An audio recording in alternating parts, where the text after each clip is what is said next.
específicamente el que miren este video. Pues vamos a ver específicamente a ver el contenido de la segunda unidad. Todavía no he actualizado las actividades que tienen que realizar en el campus. Les presento mis disculpas por esto, pero espero hacerlo específicamente en esta noche. Entonces, vayamos avanzando con lo que tenemos hasta el momento de lo que vamos a ver específicamente en este periodo.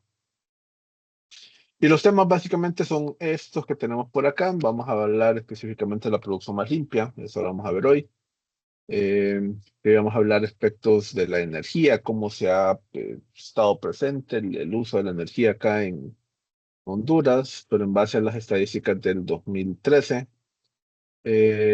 Y qué medidas podemos aplicar específicamente para ahorrar energía, que esto generalmente se conoce como eficiencia energética, y es básicamente este último elemento del cual vamos a hacer referencia en este parcial.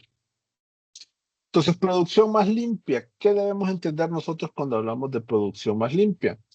Bueno, aquí lo que nosotros debemos de saber es que toda la actividad que nosotros hagamos o realicemos específicamente va a generar residuos y que la forma mediante la cual nosotros tratemos específicamente estos residuos es lo que está relacionado específicamente con producción más limpia. Y si podemos ir tratando específicamente de una forma más temprana cada uno de esos elementos, entonces una medida que va a repercutir esto es que lo que vamos a tener a futuro va a ser una menor cantidad definida de esta forma. Pero ¿desde cuándo tenemos problemas entonces con los desechos que estamos generando? Bueno, eso está específicamente de tiempo antiguo. Y el asunto es que producto de estas actividades, por ejemplo, posteriormente las autoridades se dieron cuenta de que estábamos o que se estaba generando específicamente un problema, por ejemplo, con ciertos contaminantes que a veces se liberaban, se fueron creando normas. Entonces, esto ha ido evolucionando conforme la industria también va girando. Pero si observamos la primera revolución científico-tecnológica o la primera etapa de este elemento, se caracterizaba porque ya no teníamos la composición feudal, en el cual si recordamos el feudo era una persona que básicamente alquilaba sus tierras a personas para que las producieran. Entonces eso ya se estaba eliminando, se estaba creando el desarrollo del capital comercial, también se estaba creando el desarrollo de las rutas marítimas y el impulso de la industria pesada. Pero cuando nosotros hablamos de esto está básicamente relacionado con lo que conocemos la revolución industrial, o que también se le llama como la primera revolución industrial. Básicamente aquí es que se creó la máquina a vapor. Y lo que hacía la máquina a vapor era básicamente una máquina que se alimentaba ¿cómo se llama? Carbón. Y el carbón específicamente generaba presión a alto valor, se podía calentar y se podía específicamente trabajar con metales que estuviesen relacionados a este elemento. Pero algo que caracterizó específicamente a este elemento es que a pesar de que estábamos descubriendo estas fuentes de energía, las emisiones que se liberaban específicamente no tenían ningún control.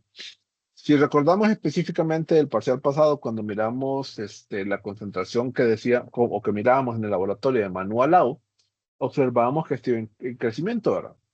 Y esto probablemente inició específicamente alrededor de estos años. ¿Por qué? Antes de esto no teníamos, por así decirlo, una razón mediante la cual se estuviese liberando mayor cantidad de gases de efecto invernadero. A partir de este punto es que se empieza a liberar estos gases de efecto invernadero.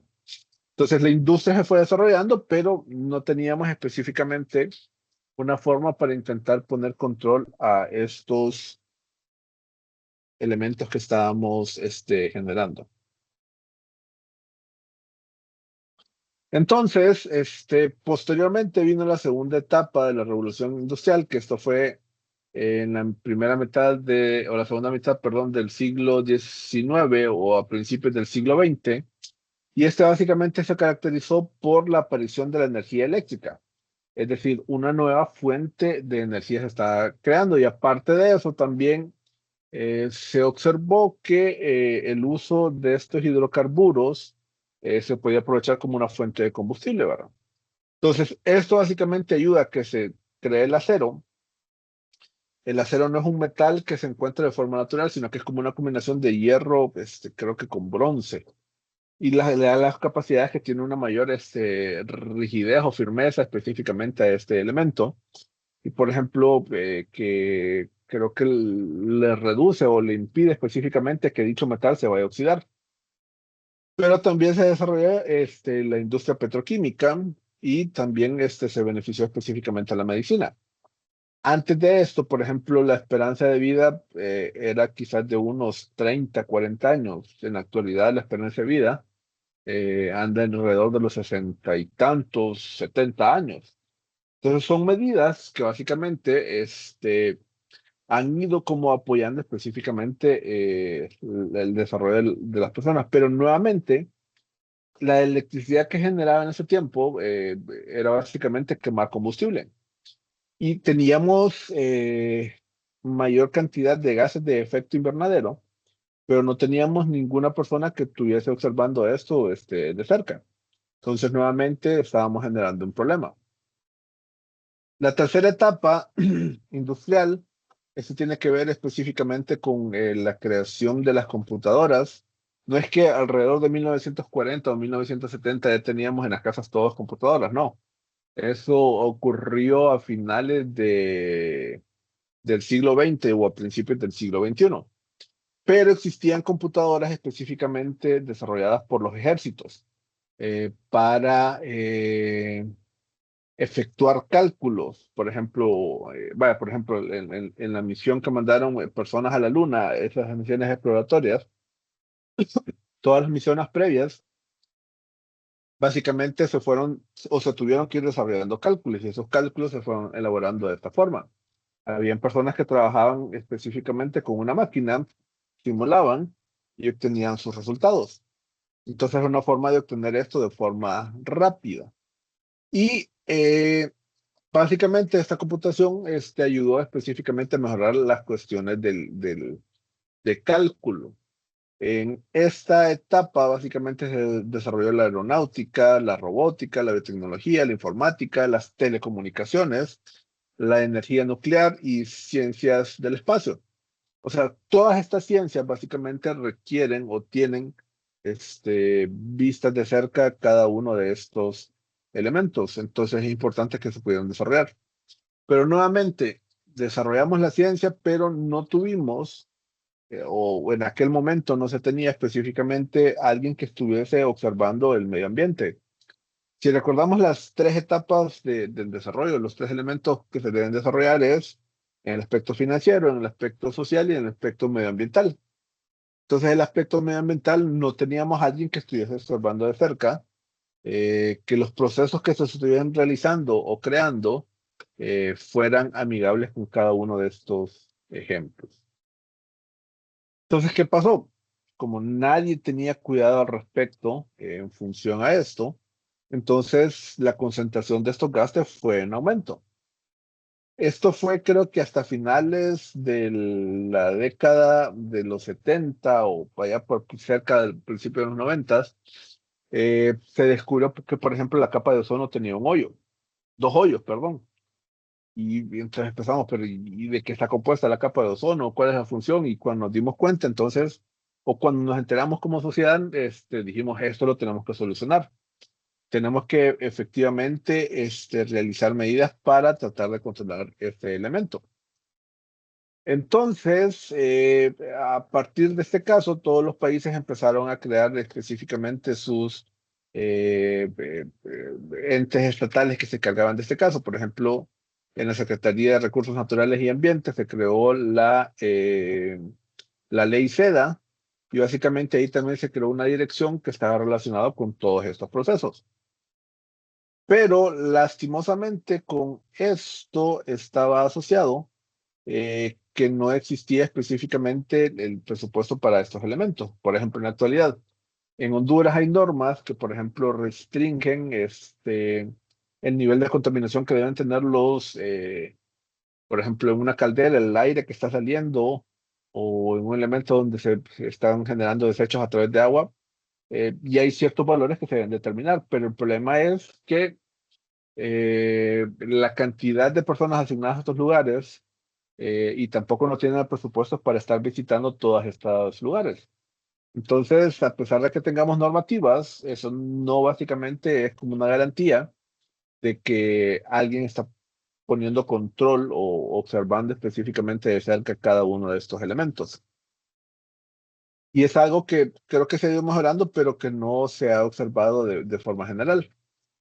Entonces, en la década de los 60 se creó específicamente o se observó este problema que he mencionado anteriormente y se empezaron a poner multas a las compañías que no cumplían específicamente con sus desechos o tenían un grado de contaminación superior. Entonces se le aplicaba una multa, pero lastimosamente, en vez de pensar si me pusieron una multa, tengo que buscar cómo ya no hacer esa tarea. Lastimosamente lo que desarrolló esto fue que, bueno, me pusieron una multa, la pago, puedo seguirlo haciendo. O deciden, si yo pago, tengo el derecho a contaminar porque estoy pagando específicamente la multa. Entonces, esto fue como causando ciertas ventajas asociadas con cada uno de estos elementos. Entonces, aquí está específicamente lo que teníamos con la capa de ozono, pero con la capa de ozono vale más que ya actuamos y que eliminamos específicamente este elemento. ¿Qué pasaba? Algo que generaba la destrucción de la capa de ozono es específicamente los aerosoles. No sé si ustedes utilizan algún aerosol o no, pero cuando nosotros utilizamos aerosoles y apretamos el botón para que salga, por ejemplo, el desodorante, lo que sale no solo es el desodorante, sino que también está saliendo el material que hace que el desodorante salga. Entonces, lo que se utilizaba bastante en aquel tiempo para que pudiesen salir los materiales dentro de este caso, por ejemplo, eran materiales que tenían o contenían, perdón, cloro. Y el cloro tiene la facultad de que es un elemento que destruye con mucha facilidad lo que tenemos en la capa de ozono. El ozono es básicamente tres átomos de oxígeno que están unidas a través de un enlace trivalente. Pero lo que hace el cloro es que básicamente va capturando cada una de estas partículas. Entonces, se combinaba a través de la forma y iba destruyendo específicamente la capa de ozono. Y al final, básicamente, sustituyendo esta cantidad, que ya no sea el cloro lo que se utilice, es una forma mediante la cual se puede tomar este elemento. Algo que se inventó o se tomó como solución en la década de los 90, por ejemplo, es la solución de la contaminación al final del proceso. ¿Qué significaba esto? Hacemos todo nuestro proceso, lo hacemos tal cual lo tenemos, y una vez que hemos terminado, observamos o recogemos específicamente la basura o desechos que hemos generado. Y hasta ese punto observamos de qué forma podemos ir tratando cada uno de estos elementos. Pero el asunto fue que al hacer esto, estos desechos básicamente representaban un mayor gasto para las personas que estaban asociadas con estos casos. Y conforme han ido pasando los tiempos, cada vez se tiene que ir mejorando la productividad o la eficiencia específicamente de los procesos que estamos desarrollando a través de las empresas, y por lo cual tenemos que producir de una forma mucho más eficiente, en la cual podamos tener ahorros, tanto en los materiales que utilizamos como en los recursos, para tener un mejor uso de estos elementos. Pero la pregunta acá entonces es cómo podemos obtener específicamente estos ahorros. Y esto básicamente se desarrolla a través de lo que es la producción más limpia. ¿Qué significa esto? Que vamos a seguir produciendo, pero de una manera o buscando específicamente métodos en los cuales lo que estemos generando en nuestro entorno cause un menor efecto. Entonces, la producción más limpia es un proceso que se tiene que estar aplicando continuamente, no es decir, a final de año miro qué hago, sino que es algo que se tiene que estar desarrollando específicamente de forma de todo el año y de forma continua. Es algo que nos ayuda a prevenir y de manera integral tratar específicamente estos desechos. Es algo que se puede aplicar a los procesos productivos que se puede aplicar también a los productos ya hechos o que se puede aplicar específicamente en las formas de contacto que se puede tener con los seres humanos o el ambiente. Es decir, no está limitada específicamente para determinada persona. Por ejemplo, si yo tengo un salón de belleza, ¿lo puedo aplicar? Sí, lo puedo aplicar. ¿Cómo lo puedo aplicar? Bueno, puedo aplicar eficiencia energética.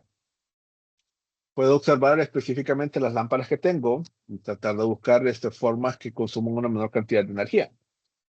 O ver si puedo conseguir algunos secadores que consuman menor cantidad de energía.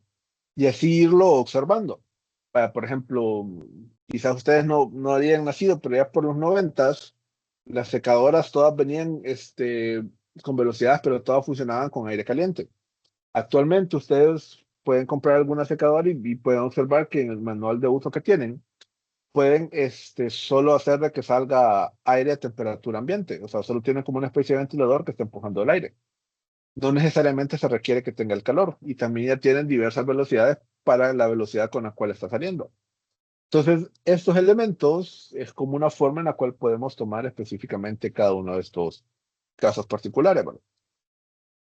Y de esa forma se puede ir aplicando la producción más limpia. Ahora, si hablamos de producción más limpia, ocupamos tener una definición específicamente de la contaminación. Y cuando hablamos de contaminación con un enfoque de producción más limpia, lo que nosotros debemos saber es que es, o debemos entender por contaminación, aquel cambio desfavorable que me producen o que me puede producir en el futuro determinada material o cantidad o sustancia que he estado trabajando con este elemento. Es decir, no es algo que me está afectando o puede ser algo que no solo me está afectando actualmente, sino que quizás o quizás en 1 o 2 semanas me va a afectar. Si tiene ese potencial de convertirse en este elemento, entonces es un contaminante. Y específicamente de esta forma es como se debe tratar cada uno de estos elementos.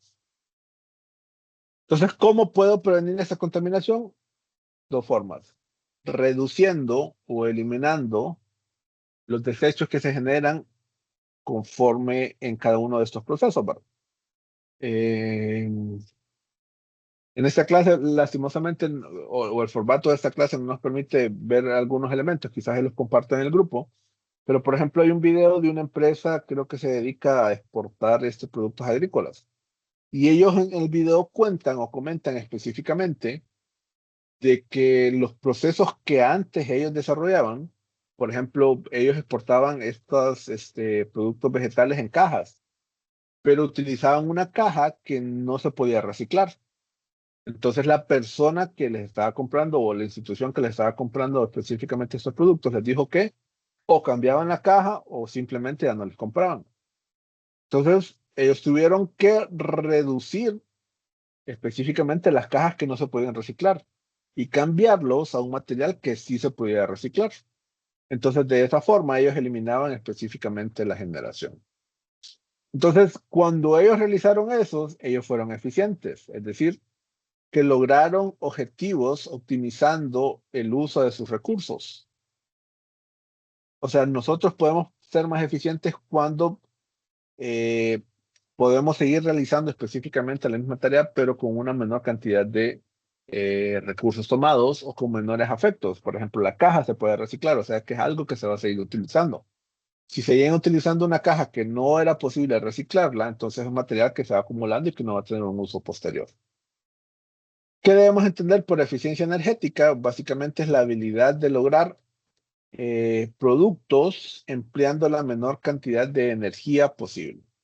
Entonces, ¿qué significa esto? Que podemos seguir haciendo lo que nosotros hacemos, pero utilizando menor cantidad de energía posible. Por ejemplo, ¿cómo podemos hacer esto en nuestra casa? A través de la iluminación. No sé si tenemos focos eficientes o no. Actualmente los mejores focos o los que tienen mejores condiciones de uso son las bombillas LED. En su tiempo esos tenían un precio superior, pero actualmente ya tienen precios asequibles. Y por ejemplo, ustedes visitan cualquier ferretería o cualquier lugar donde vendan focos y ya van a observar que hay diversas presentaciones para estos elementos.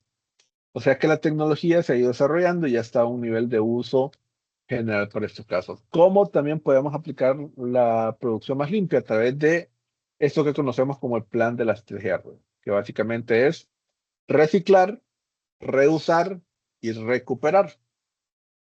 Y aquí es muy importante ir definiendo cada uno de estos elementos. Por ejemplo, cuando nosotros hablamos de reciclaje, es que estamos tomando un elemento y lo vamos a convertir en un insumo de uso distinto o básicamente un nuevo producto. El reuso es algo que generalmente cuando estas escuelas a veces hablan de reciclar, ellos dicen que están reciclando, pero en realidad lo que están haciendo es reuso. Por ejemplo, cuando hacen un basurero con botellas plásticas. Estas botellas plásticas antes servían para transportar un líquido. En la actualidad sirven para acumular basura. Entonces, por eso se le dice reuso. Se le está utilizando las botellas tal cual, pero en un nuevo uso. Y la recuperación es básicamente aprovechar o extraer componentes que todavía me son útiles de un residuo. Eh, por ejemplo, esto ocurre bastante en los junkers de los vehículos. Hay partes de un vehículo que quizás ya no funciona, pero partes que todavía no pueden dar un uso, entonces se pueden vender específicamente de esta forma. O en algunos elementos, por ejemplo, si tenemos un televisor que ya no funciona en la pantalla de otro aspecto, parte de la electrónica que tienen, ciertos resistores, capacitores u otros elementos, se pueden utilizar específicamente para otro uso. Entonces, básicamente, esa es la recuperación. Entonces, un reciclaje de circuitos cerrados, específicamente donde el reciclaje está ocurriendo en el mismo lugar y en ese lugar se está aprovechando específicamente este elemento. Y reciclaje de circuito abierto es donde se lleva específicamente a otro lugar para reciclar. Por ejemplo, si estamos utilizando la botella, pues, el caso que les planteé anteriormente, eso es reuso. Si utilizamos la botella de vidrio para producir nuevo material de vidrio, o sea, completamente distinto y que no se va a utilizar probablemente en la misma actividad, entonces eso es reciclaje. Y si esta botella, ya sea que esté destruida o no, se le separa para darle otros usos, entonces a esto se le llama recuperación. Ahora, otro elemento mediante el cual se puede utilizar la producción más limpia es esto a través de las mejores técnicas disponibles. Técnicas, hay diversas formas que podemos utilizar, pero nosotros tenemos que observar cuáles son las técnicas disponibles. Porque hay muchas técnicas que quizás no las podemos hacer porque no tenemos la herramienta o porque no tenemos específicamente los insumos para desarrollar ese elemento. Y de las que nosotros podemos aplicar, debemos de observar cuál es la mejor, cuál me va a ofrecer mejores condiciones en el uso de este elemento. Entonces, si yo básicamente voy desarrollando esos pasos antes de aplicar específicamente la técnica, yo sé que la técnica que voy a desarrollar es la mejor de todas las que tengo disponibles por realizar. Y al final, la producción más limpia lo podemos observar en función a esta tabla que estamos observando. Y observemos que tenemos tanto un beneficio económico como un beneficio ambiental. El ambiental al lado derecho en la imagen que se está proyectando en este caso y el económico en la parte izquierda como se está observando. Y observemos que aquí tenemos como las formas de tratamiento que existían, disposición final, luego el tratamiento, luego el plan de las 3R, reciclaje, reuso y recuperación, y arriba la prevención de la contaminación y la eficiencia energética.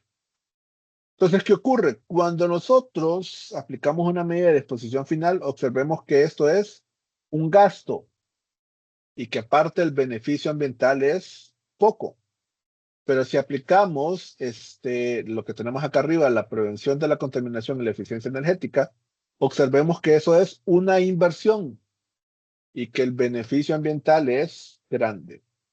Pero ¿cuál es la diferencia entre inversión y gasto? Simple.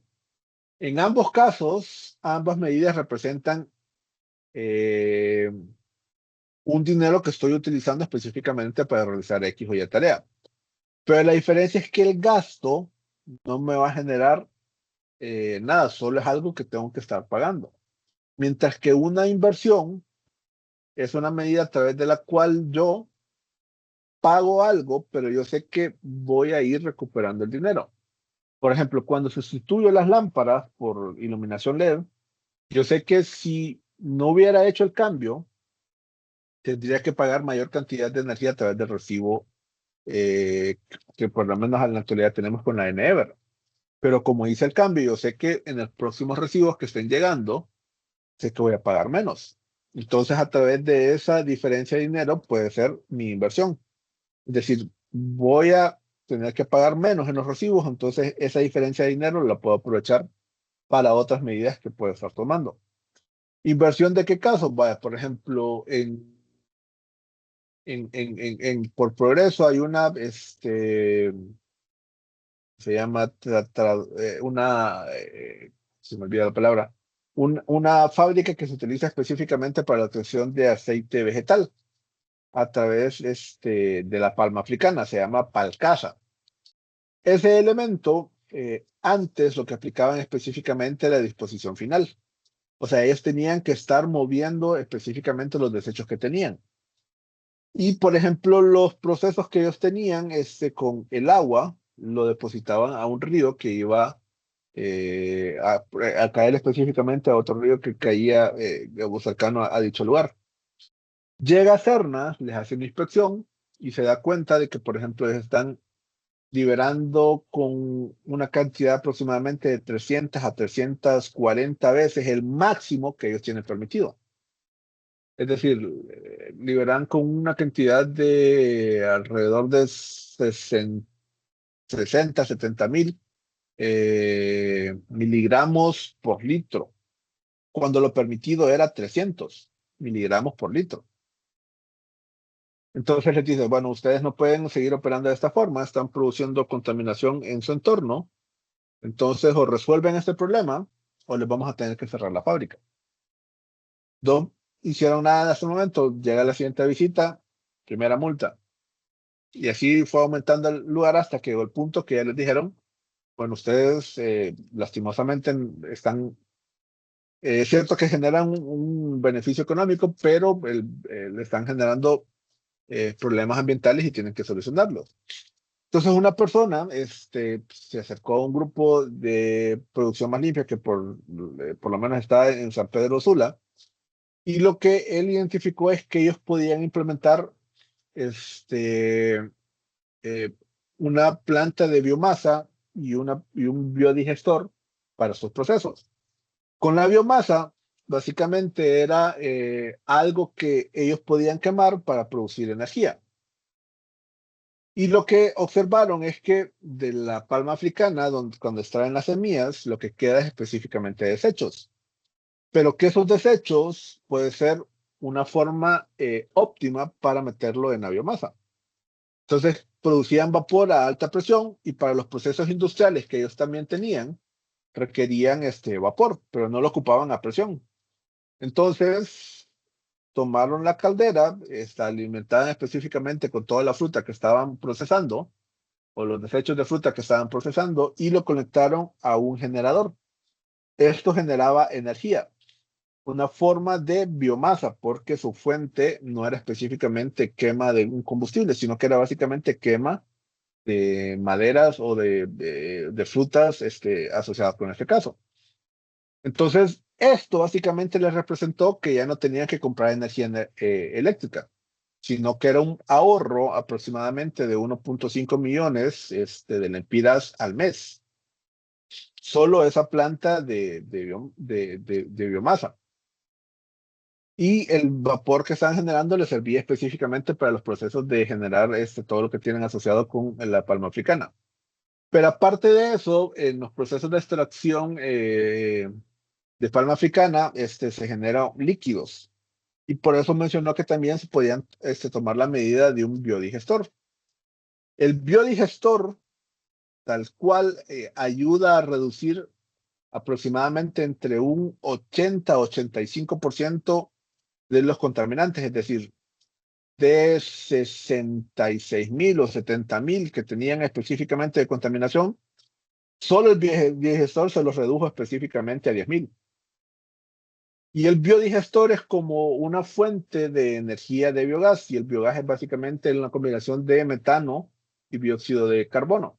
Ambos son gases de efecto invernadero, pero el metano es un hidrocarburo que se puede tomar para básicamente quemar. Y si se puede quemar, dependiendo de su pureza, se puede también utilizar para generar electricidad. Entonces tenían una segunda fuente de energía. Pero ¿qué pasó? O sea, ya con la biomasa alimentamos toda la energía que ocupamos en el plantel. Pues ahora vendamos energía a la ENE. Y ellos lograron conseguir o desarrollar específicamente un contrato para la venta específicamente de esta energía.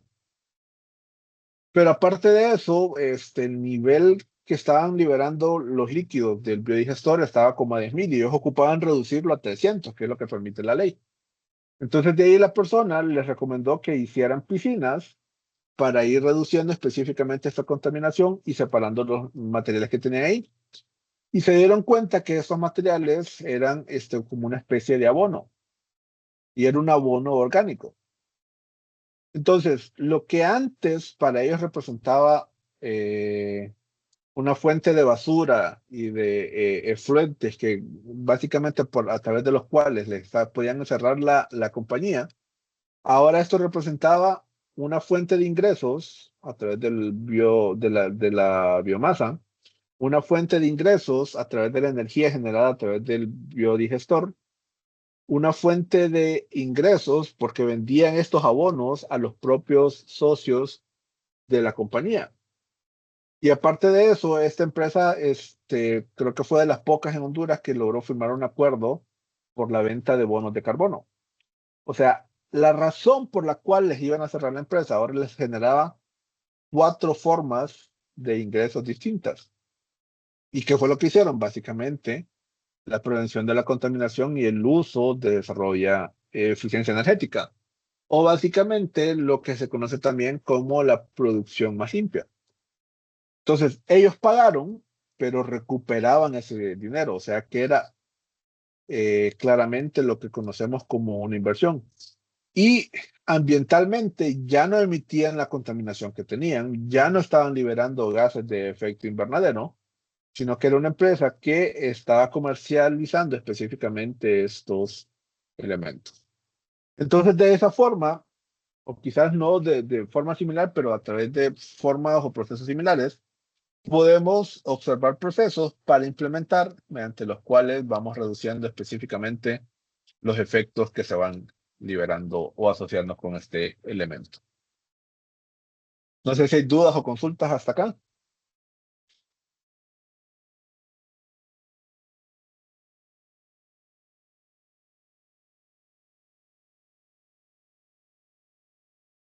Si no, entonces quedamos por acá y nos veríamos el próximo miércoles. Solo recordar lo mismo que dije al principio, que espero hacer la actualización de las actividades hoy, en los próximos minutos, para que lo sepan cada uno de ustedes. Entonces quedamos por aquí y nos vemos el próximo miércoles. Saludos.